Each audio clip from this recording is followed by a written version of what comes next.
Two Tempe officers out of the hospital tonight, and how they handled a violent scuffle is getting noticed. They suffered everything from skinned knees to a fractured jaw when up against the suspect at the Ramada Inn near Scottsdale and McKellips. But as ABC 15's Zach Crenshaw reports tonight, this ended differently than so many other cases we've seen.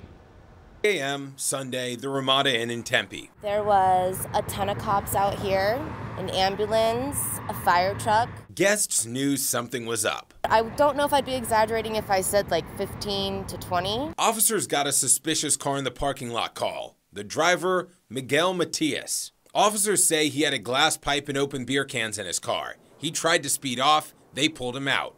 Things escalated quickly.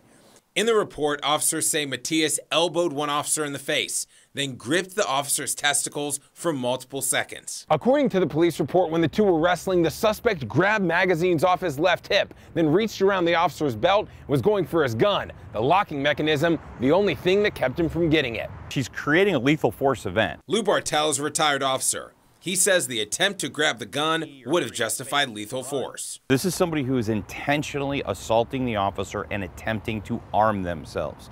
This is as bad as it gets. Instead, the officers used a taser, which had no effect. Eventually, a chokehold led to handcuffs. I'm glad that he didn't kill anybody, but I'm glad also that they used restraint instead of using force. With a record number of officer-involved shootings in Phoenix this year, and one just Monday in Peoria, many people were happy to hear Matias ended up in jail instead of a hospital. I'm happy like the police settled it, Tempe police settled it where they settled it.